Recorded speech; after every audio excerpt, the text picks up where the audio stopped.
Menanti data penting buku hitam Verdi Sambo terungkap dalam sidang. Namun sebelum kita lanjut, mohon luangkan jari Anda untuk menekan tombol like, komen dan subscribe, agar kami lebih bersemangat menyajikan berita terupdate setiap harinya. Persidangan terdakwa kasus pembunuhan berencana Nofriansyah Yosua Huta Barat Brigadir J. Verdi Sambo, saat ini mulai digelar. Akan tetapi, selain perkara pidana, proses peradilan Sambo diharapkan turut mengungkap sejumlah persoalan di tubuh Polri. Tidak lama setelah Sambo ditetapkan sebagai tersangka pembunuhan berencana pada Agustus tahun 2022 lalu, muncul informasi yang mengaitkannya dengan sebuah kelompok yang disebut Konsorsium 303. Dalam diagram yang tersebar diperlihatkan Sambo dan sejumlah polisi diduga terlibat dalam melindungi atau menjadi backing kegiatan perjudian online. Padahal, perjudian dilarang di Indonesia dan terancam hukuman pidana. Dugaan terdapat kelompok polisi yang terlibat dalam kegiatan judi ilegal semakin kencang berembus dan turut dipertanyakan oleh Dewan Perwakilan Rakyat.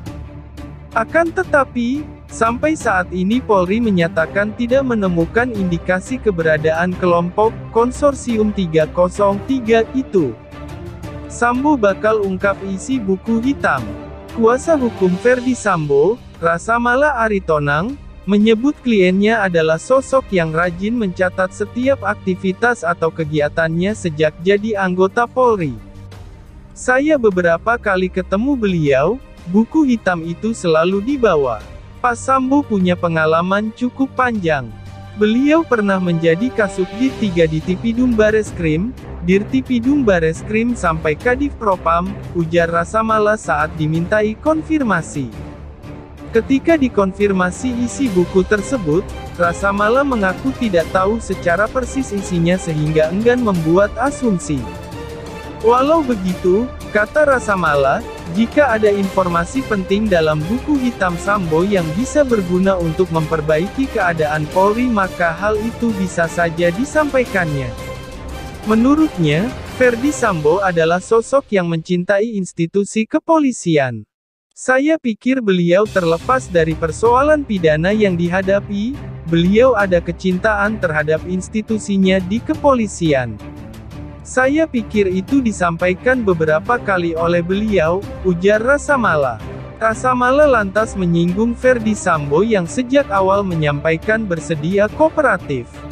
Kalau ada kebutuhan bahwa beliau harus menyampaikan informasi, catatan apapun yang dianggap penting untuk melakukan perbaikan tersebut, selagi beliau bisa memberikannya dan ada akses untuk itu, beliau bersedia untuk melakukannya, kata Rasamala.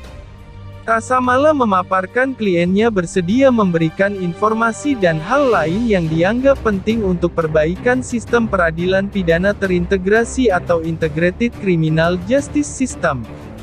Rasamala mengatakan, Verdi Sambo sejak awal menyatakan akan bersikap kooperatif. Termasuk kalau ada kebutuhan bahwa beliau harus menyampaikan informasi, catatan, apapun yang dianggap penting untuk perbaikan tersebut, selagi beliau bisa memberikannya dan ada akses untuk itu, beliau bersedia melakukannya, kata Rasamala seperti dikutip dari program Satu Meja The Forum di Kompas TV, Rabu tanggal 19 Oktober tahun 2022. Rasamala menjelaskan, keterlibatan banyak anggota polisi dalam kasus Sambo, terkait dugaan merintangi penyidikan obstruction of justice tidak sesederhana dengan melihat orang per orang, tetapi juga terkait sistem yang ada di dalamnya. Sebenarnya sih sederhana saja, kalau melihat kasus ini, Pak Sambo sebagai Kadif Propam punya kewenangan yang cukup tinggi, tetapi kita melihat persoalan di kepolisian ini kan tidak sesederhana hanya melihat persoalan pada orangnya, ucap Rasamala. Ada sistem di dalam, ada orang, ada budaya yang bekerja di sana, ujarnya. Rasamala mengatakan, dia sepakat kasus yang terjadi dan menyeret institusi aparat penegak hukum itu belakangan ini menjadi momentum penting untuk perbaikan dan reformasi di tubuh Polri. Ini momentum yang sangat penting untuk perbaikan dan reformasi, bukan hanya kepolisian sebetulnya, kita sedang berbicara integrated criminal justice system dalam skope yang lebih luas, kata Rasa Mala. Menurutnya, hal ini menjadi pekerjaan besar memperbaiki Polri bukan hanya dari sisi individu, tetapi juga memperbaiki sistem secara strategis supaya perubahan yang dituju lebih konkret. Saya lihat pertama yang mesti ada, adalah komitmen. Kapolri mungkin kita lihat arahnya mulai ke sana, ucap Rasa Mala. Pertanyaan kedua, blueprint untuk perbaikan itu sudah ada atau belum? Kalau sudah ada, lantas siapa yang mau mengerjakan itu? Siapa yang akan bertanggung jawab melakukan itu? Tambah Rasa Mala. Merusak negara. Pakar hukum pidana dari Universitas Trisakti Abdul Fikar Hajar menilai seharusnya Polri memang mengungkap berbagai dugaan kegiatan ilegal yang diduga melibatkan polisi, setelah Sambo terlibat dalam pembunuhan berencana Brigadir J. Sebaiknya, kata Abdul, Kapolri Jenderal Listio Sigit Prabowo tidak setengah-setengah dalam mendalami setiap pelanggaran yang melibatkan anggotanya, termasuk dugaan konsorsium 303 itu. Seharusnya semua kejahatan yang melibatkan oknum kepolisian seperti FS dan teman-temannya dihabisi. Saya yakin Pak Kapolri mengetahui ini, kata Abdul saat dihubungi Kompas.com, Jumat tanggal 21 Oktober tahun 2022. Jika kegiatan ilegal itu dibiarkan, kata Abdul, maka yang menanggung kerugian adalah Polri, negara, dan masyarakat. Sebab menurut Abdul, jika dugaan terdapat polisi yang terlibat kegiatan ilegal maka mencoreng citra mereka.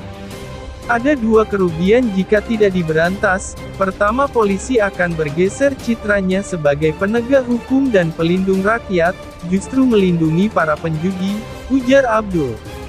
Kedua, akan meruntuhkan Republik Indonesia sebagai negara hukum karena kepolisian adalah garda terdepan dalam tegak tidaknya penegakan hukum di Indonesia. Oleh karena itu jika dibiarkan akan meruntuhkan RI sebagai negara hukum, ucap Abdul.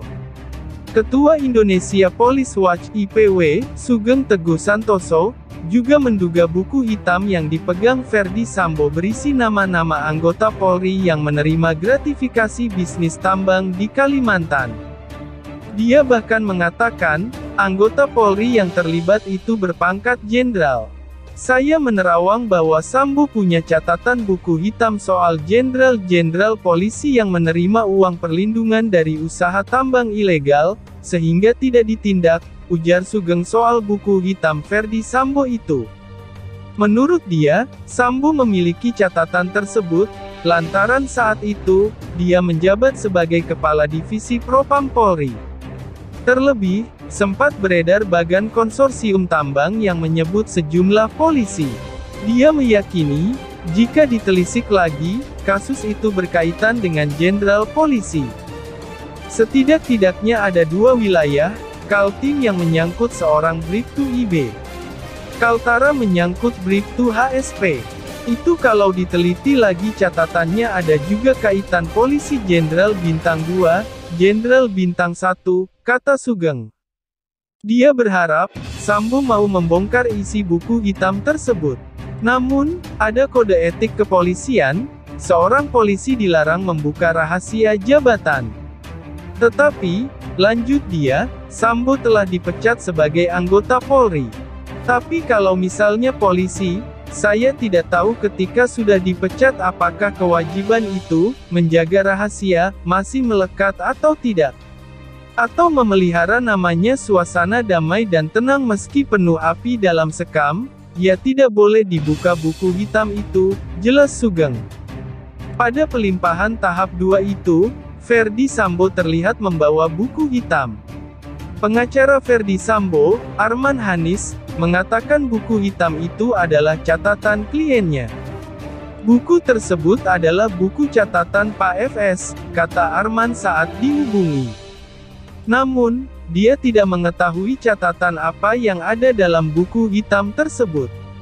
Apakah isi catatan untuk di persidangan, atau data-data khusus terkait isu nama-nama yang beredar selama ini dalam bagan konsorsium 303, maupun tambang mafia di Polri? Menurut dia, tak hanya mantan Kadif Propam Polri yang memiliki buku catatan hitam tersebut.